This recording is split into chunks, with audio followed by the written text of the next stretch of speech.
Doo-ba-doo-ba-doo. How are you and how are the people in your life? The people that are in your inner circle, do they respect you? Do they love you? Do they care about you? Do they want you to be successful? Do they want you to achieve your goals? And I know that they're very, very personal questions. But I'm asking because every day, and today in particular, I have people who have big dreams and big goals, but their family or their friends or their partner or somebody in their life is not supportive of that goal. And there's two parts to that, I get that. If you've been telling your family and friends that you're gonna, and you haven't, so I'm gonna open a business, I'm gonna lose weight, I'm going to run a marathon, I'm going to quit my lousy, stinking, rotten job, I'm going to get out of this horrible relationship I'm in, and you stay there, is it possible that your family, your friends, your inner circle, they don't trust what you say anymore because you've been saying what you're going to do for so long that you've never done it? And I'm not talking about that though. What I'm talking about particularly today, and I'm asking this very personal question, do you need to have people around you that support you? And if the answer is yes, what if they don't? So you could be a strong, tough person who doesn't need the support of the people in your inner circle. And I understand that too, because since I shared with my family that I was going to be an exercise professional, not a lawyer, my family, my teachers, everybody in my life said, don't be ridiculous. You need to become a lawyer because it's a great paying job, and being an exercise professional is not a real job. And back then it wasn't called an exercise professional, it was called a fitness instructor. And in their defence, it wasn't a real job. There wasn't any such thing. But I knew inside my soul, my heart and soul, that the reason I was put on the planet was to be an exercise professional. And I always start with that question. There's two important dates in our life. One is when we were born. Obviously, that's a very important date because you're celebrating the day you were put on the planet. But the second question we always ask is, should we celebrate the day we find out why we were born? And for me, I was 13 years of age. I'll never forget it. I decided that I wanted to help people to be healthy, fit and strong and feel as good as I did from being healthy, fit and strong and from exercising. So I knew that was going to be my driving force for the rest of my life. So yes, I'm very privileged that I found that out when I was 13. But I deal every day now with people who that big moment, that epiphany of, I know what I want to do now. I'm really excited about having my own business. I've got an idea, a creation, an invention.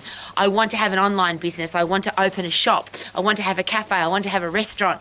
I've got this great idea. I want to be an exercise professional. I want to have a gym. I want to have a personal training studio. All the beautiful things that I get hit with every day. And people are excited about it. And they realise that this is their dream. And then they share that dream with their family, and their family gives them all the reasons why they can't do it, or their partner or their next door neighbour or whoever's in their inner circle. You can't because you're too tall, too short, too fat, too skinny, don't have enough money, don't have enough experience. You're too old is a really interesting one that I hear on a regular basis. You can't be an exercise professional, you're too old. You can't open a business, you're too old. You can't open a business, you're too young. And all of those are, of course, not true. In the defence of the people saying it, they believe it to be true, I hope. Because if you've got somebody in your life that you genuinely love and care about and you want them to be happy, surely you don't want to steal their dream. So there's a great question to ask. The people in my life, are they dream stealers? Are they trying to knock my dream out of my head? Or are they scared for me? And here's a great way to combat that.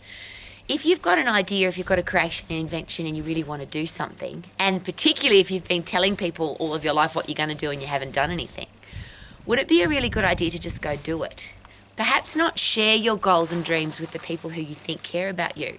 I think they do care about you because if it's your family, you'd hope so. But wouldn't it be awesome to come to them and say, look what I've done, rather than this is what I'm going to do?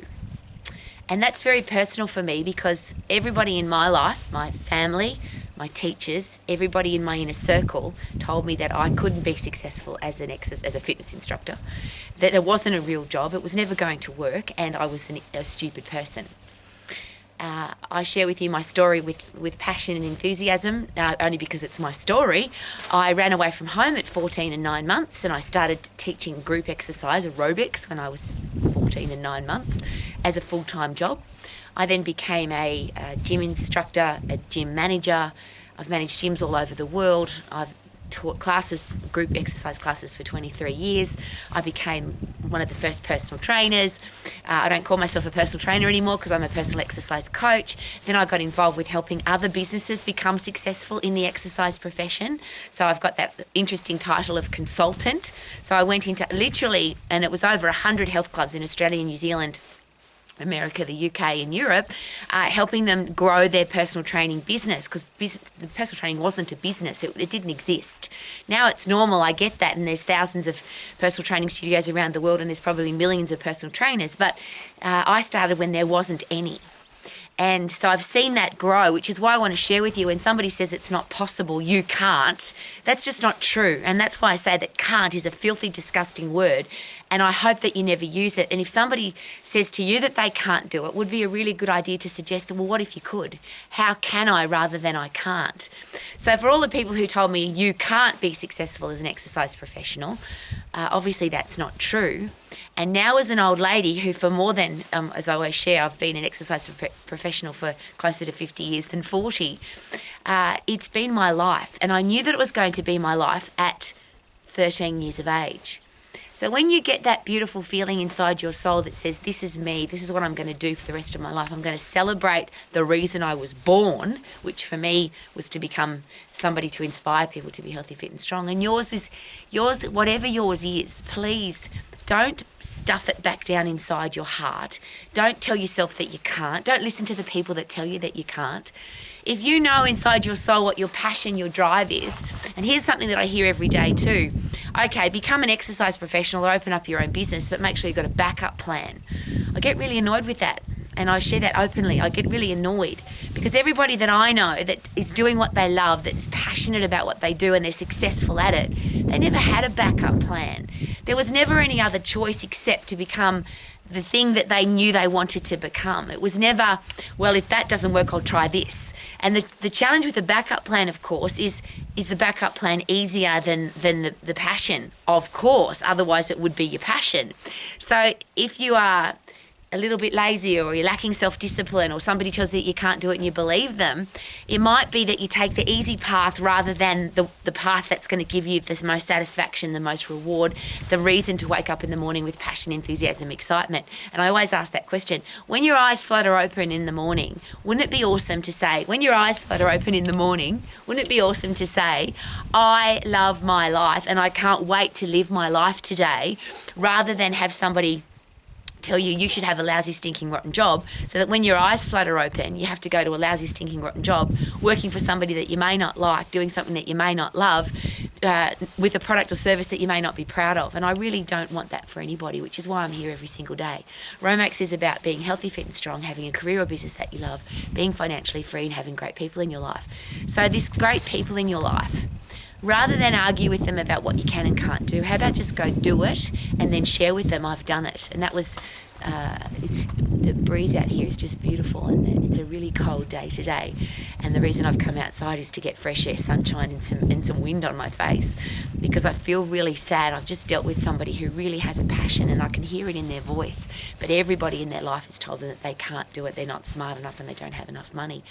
Well, isn't it interesting that the people, most people in the world that have become successful financially and the ones that are really happy, they started with no money and that people were told them that they weren't smart enough.